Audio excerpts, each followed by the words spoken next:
दोस्तों सवाल संख्या 5 डॉक्टर केसी सिन्हा एक्सरसाइज 1.1 को हम सोल्व करने वाले हैं। तो आइए हम सवाल संख्या 5 की ओर बढ़ते हैं, जो कि आप स्क्रीन पे भी देख सकते हैं। तो यहाँ सवाल है कि निम्नलिखित परिमेय संख्याओं को दशमलव रूप में लिखने पर कौन सा शांत दशमलव होगा। तो दोस्तों शांत दशमलव का जो नियम है आपको यहाँ पर एक बार फिर से हम रिवाइज कर लेते हैं। अगर q के बराबर 2 के पावर m और 5 के पावर n हो तो वो शांत कहलाएगा। उस क्या कहेगा? शांत। अशांत होने की जो नियम है, रूल है, यहाँ पर समझते q इजकल टू नोट 2 के पावर m और 5 के पावर n के रूप में होना चाहिए। 2 और 5 के अलावा कोई भी आ जाए, 3, 6, 8, 10 जो भी आ जाए वो सभी का कहलाएगा? अशांत कहलाएगा। तो आई होप ये एक शांत और अशांत का क्लियर कॉन्सेप्ट समझ में आ गया। अगर गुणनखंड करेंगे हर को, यानी जैसे 11 को, 9 को, 16 को और 30 को गुणनखंड करने के बाद 2 के पावर और 5 के पावर में आ जाए तो शांत कहलाएगा। और 2 और 5 के अलावा कोई भी आपको आ जाए, जैसे 3 हो गया, 7 हो गया, 11 हो गया, वो सभी का कहलाएगा? अशांत कहलाएगा। आइए इसको हम समझते हैं और सोल्व करते हैं बहुत ही आसान तरीका से। तो सवाल संख्या जो फर्स्ट है आप स्क्रीन पे भी देख सकते हैं। जो फर्स्ट है यहाँ पर देख सकते हैं कि a बराबर जो यहाँ पर है 2/11 है। तो दोस्तों यहाँ पर हर करेंगे, हर कितना है आपका? यहाँ पर बराबर में 11 है। अगर इसका गुणनखंड करेंगे तो आप देख सकते हैं, गुणनखंड करने के बाद क्या आएगा? लिखेंगे गुणनखंड। गुणनखंड करेंगे तो इसमें ना 2 गुणनखंड करेंगे तो 2 या 5 भी नहीं है, 2 या 5 नहीं है, नहीं है तो नहीं है तो ये क्या कहलाएगा? जिसका जो प्रकृति होगा ना, प्रकृति कैसी होगी आपको यहाँ पर बताना है। तो अशांत दशमलव होगा, अशांत दशमलव होगा। क्यों होगा? हमने बता दिया अभी कि अशांत होने के रूल क्या है कि जिसका गुणनखंड में 2 और 5 नहीं आए वो सभी का कहलाएगा? अशांत कहलाएगा। तो 11 को हम गुणनखंड करेंगे तो 11 को हम करेंगे तो 1 से 11 से कटेगा, 1 से कटेगा, ना 2 है ना 5 है, तो ये क्या कहलाएगा? अशांत दशमलव कहलाएगा। आइए सवाल संख्या अब हम 2 की ओर बढ़ते हैं। सवाल संख्या 2 आप देख सकते हैं कि 5/9 है। फिर उसी तरह से लिखेंगे हर बराबर लिखेंगे 9। तो 9 का अगर हम गुणनखंड करेंगे, यहाँ पर करते हैं तो 3 गुना 3 है, तो 3 गुना 3 के रूप में है, तो इसको हम लिख सकते हैं क्या? तो 9 को हम लिखेंगे 3 के बराबर 2, यानी कि 3 के पावर 2 हो जाएगा। तो देख रहे हैं कि इसमें नहीं 2 है और ना ही 5 है, तो 2 और 5 नहीं है तो क्या होगा? अशांत। तो शांत तो होगा नहीं, क्या कहलाएगा? अशांत होगा। लिख देंगे कि गुणनखंड, इसका जो गुणनखंड है, गुणनखंड कितना है आप यहाँ पे देख सकते हैं। गुणनखंड कितना है इसमें? गुणनखंड में 3 है और 3 है तो क्या कहलाएगा? अशांत तो कहलाएगा, शांत तो कभी नहीं कहलाएगा। इसकी जो प्रकृति होगी वो कैसा होगा आप यहाँ पे बता सकते हैं। इसकी प्रकृति होगी अशांत दशमलव होगा। कैसा होगा? अशांत दशमलव, अशांत दशमलव होगा। तो आइए सवाल संख्या 5 के सी की ओर हम बढ़ते हैं, जो कि आप स्क्रीन पे भी देख सकते हैं। तो चलिए प्रश्न संख्या सी को हम सोल्व करते हैं, इसको इरेज करते हैं। तो सवाल संख्या आप 5 का देख सकते हो, 5 का सी देखते हैं कि 9/16 है। तो 9/16, 16 का जो हर हम करेंगे यहाँ पर लिखते हैं, यहाँ पर लिखेंगे हर बराबर 16। 16 का अगर हम गुणनखंड करेंगे तो क्या होगा आप बता सकते हैं? इसका गुणनखंड कितना होगा? आपको इसको गुणनखंड करेंगे तो आप करते हैं तो 2 से लगाएंगे 2 8 बार में, फिर 2 से 4, फिर 2 से 2 और 2। तो इसको हम लिखते हैं 2 के पावर 4 लिख सकते हैं। क्यों लिख सकते हैं? 1 2 3 4 गो है, तो 4 है तो 2 के पावर 4 हो गया, 4 हो गया। तो हम इसको सिंपली डायरेक्ट हम यहाँ पे लिख सकते हैं 2 के पावर 4, 2 के पावर यहाँ पे 4 लिख लेंगे। तो 2 के पावर 4 है तो इसमें देख रहे गुणनखंड क्या है? गुणनखंड केवल एक है। गुणनखंड जो है आपको यहाँ पर एक देखने को मिल रहा है। गुणनखंड क्या है? में केवल क्या है? केवल आपको 2 है। आप यहाँ पर देख सकते हैं ना, गुणनखंड में केवल क्या है? 2 आपको यहाँ पर दिख रहा है। गुणनखंड में आपको 2 दिख रहा है, तो अगर हम इसको 2 के पावर 4 है और इसको 5 के पावर 0 लिख सकते हैं, बिल्कुल लिख सकते हैं। अगर क्यों लिखेंगे? अगर किसी भी संख्या के अगर पावर 0 है तो उसका वैल्यू 1 है, तो 1 में हम 2 के पावर 4 से मल्टीपल करेंगे तो सेम ही रहेगा, तो कोई परिवर्तन नहीं होगा। तो आप यहाँ पर देख सकते हो 2 के पावर m के रूप में है, यहाँ पर लिख सकते 5 के पावर n के रूप में है। तो इस रूप में लिखा जाता है तो क्या कहता है?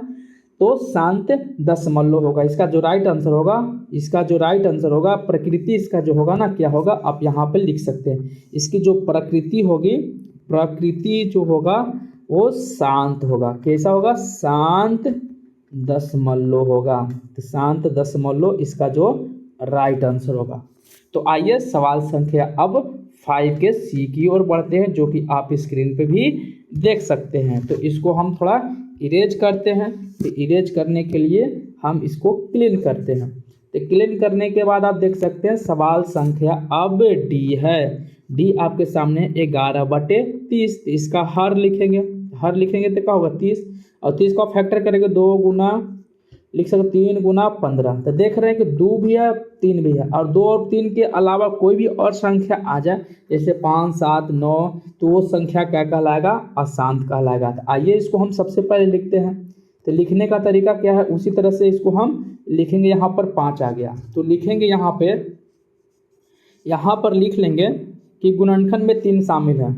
इसमें लिख देंगे 3 भी शामिल है, 3 भी शामिल है, यहाँ पर लिख देंगे शामिल है। तो इसको इरेज करके लिखते हैं, थोड़ा इसको छोटा करके लिखेंगे यहाँ पे कि 3 भी शामिल है।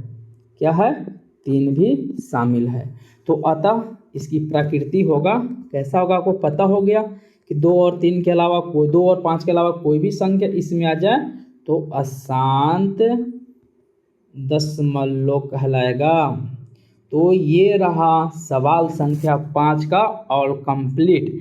तो चलिए सवाल संख्या अब हम 6 की ओर बढ़ते हैं, जो कि आप स्क्रीन पे भी देख सकते हैं। तो इसको सवाल संख्या को सोल्व करने के लिए अब उसे दोस्तों, इसका आंसर जो होगा, इसका आंसर अब लिख लेते हैं। पूछ रहा है ना कि कौन सा होगा, तो option number C is the right answer होगा। उसी तरह से प्रश्न संख्या 6 है, तो इसको भी हम सोल्व करेंगे उसी तरह से। निम्नलिखित परिमेय संख्याओं को दशमलव रूप में लिखने पर कौन सा अशांत दशमलव आएगा। तो आइए सबसे पहले उसको भी हम इसी तरह से सोल्व करेंगे। पहला है आपके सामने 5/9, तो हर करेंगे इसको बराबर में 9। तो इसको हम क्या लिखेंगे? 3 के पावर 2 है, 3 के पावर 2 है। तो देख रहे हैं कि इसका गुणनखंड क्या है? गुणनखंड 3 है। तो 2 और 3 के अलावा 3 है ना इसमें शामिल। तो जिसकी प्रकृति होगा कैसा होगा? प्रकृति इसका अशांत होगा। क्या होगा? अशांत दशमलव होगा। तो पहले ही आपका आंसर हो गया। तो आइए हम दूसरा भी चेक करते हैं। तो दूसरा है कि 3/8, यहाँ पर देख सकते हैं 3/8 जो होगा, क्या ये शांत होगा कि अशांत होगा? आइए इसको हम इरेज करते हैं, उसके बाद संख्या को हम सोल्व भी करते हैं। भी आप यहाँ पर देख सकते हैं कि 3/8 है। तो इसका जो हर होगा, हर हम इसको करेंगे 2 गुना 2 गुना 2 गुना और 2। इसको हम लिख सकते हैं 2 के पावर 4 और गुना 5 के पावर 0 भी हम लिख सकते हैं। इसको हम 2 के पावर 5 के पावर 0 भी लिख सकते हैं। देख रहे हैं कि 2 और 5 के रूप में है। तो क्या है? इसकी प्रकृति जो होगी, इसकी प्रकृति शांत होगा। क्या होगा? शांत दशमलव होगा। तो इस तरह से आप प्रश्न संख्या 6 का भी आप इस तरीके से सोल्व कर सकते हैं। आइए प्रश्न संख्या अब हम सी की ओर सोल्व करेंगे, जो 6 का सी है। सी है कि 7/5, इसको लिखेंगे सी। 7/25 हमने लिख लिया। अब इसका हर करेंगे, हर पता है ना, हर करने का। हर किसका करेंगे? 25 का। तो बराबर में 25, बराबर में इसको लिखेंगे 5 का स्क्वायर लिख सकते हैं। अगर हम 5 का स्क्वायर लिखेंगे तो इसको हम 2 के पावर 0 भी लिख सकते हैं। कि अगर हम 2 के किसी भी संख्या के अगर ऊपर 0 है, अगर 1 करेंगे 5 का स्क्वायर में 1 से गुना करेंगे तो 5 का स्क्वायर ही होगा, कोई परिवर्तन नहीं होगा। तो हम इसको इस रूप में भी लिख सकते हैं। तो इसका जो गुणनखंड होगा, इसको हम ऐसे भी लिख सकते हैं 2 के पावर 0। तो बताइए 2 और 5 के रूप में होता है तो इसकी प्रकृति कैसे होता है? तो हर सवाल को आपको लिखना कोई ज़रूरी नहीं है, आपको शांत और अशांत बताना था। जो इसकी प्रकृति होगी, तो इसकी प्रकृति कैसी होगी आप यहाँ पे बता सकते हैं। इसकी प्रकृति होगी ना, वो शांत दशमलव होगा। इसका जो प्रकृति होगा शांत दशमलव हो गया। तो यहाँ पर देख रहे हैं कि इसका भी शांत आया, इसका भी शांत आया। और इसको अब प्रश्न संख्या 6 को डी को भी हमें जांच कर लेना है। तो इसको इरेज करेंगे। इरेज कर लेने के बाद आप यहाँ पर देख सकते हैं डी 21/20। 21/20 को हर करेंगे हम, हर को हम क्या लिखेंगे 20 को लिखेंगे 20 बराबर 4 गुना 5, या ऐसे भी लिख सकते हो 2 के पावर 2 गुना 5, इसके पावर 1 है। हमने बताया कि 2 के पावर कुछ भी होना चाहिए, 5 के पावर में कुछ भी होना चाहिए, तो क्या कहलाएगा शांत कहलाएगा। कंडीशन नहीं ना 2 के पावर m या 5 के पावर n के रूप में हो, और इसका कंडीशन होगा 2 के पावर m इक्वल टू 5 के पावर n के अलावा कोई भी होगा, अशांत शांत कहलाएगा। ये शांत कहलाएगा, ये अशांत कहलाएगा। तो यहाँ पर जो देख रहे हैं कंडीशन जो आपका पालन कर रहा है, ये फर्स्ट वाला पालन कर रहा है, तो इसका जो प्रकृति होगा कैसी होगी आपको यहाँ पे बता देना है। तो इसका प्रकृति होगा कैसा होगा, शांत दशमलव होगा, शांत दशमलव होगा, जो कि इसका राइट आंसर हो गया। तो इसमें से पूछा रहा है कि शांत दशमलव का ये शांत हो गया, ये भी शांत हो गया, ये भी शांत हो गया, तो कौन सा बचा ऑप्शन नंबर आपका अशांत, जो कि राइट आंसर ऑप्शन नंबर कौन सा है, ए इज अ राइट आंसर। इनमें से अशांत दशमलव इस तरह से बनेगा। तो दोस्तों प्रश्न संख्या हमने 5 और 6 को बहुत ही आसान तरीका से समझ के सोल्व किया। तो अगली वीडियो के लिए चैनल को सब्सक्राइब कर ले ताकि आपका वीडियो एक भी मिस ना हो। अगर आप पहली बार आए हैं तो चैनल को सब्सक्राइब कर लीजिए, अपने दोस्तों में शेयर कर लीजिए ताकि इससे उस आपके दोस्त का भी लाभ हो सके। तो मिलते हैं अगले वीडियो में, तब तक जय हिंद जय भारत।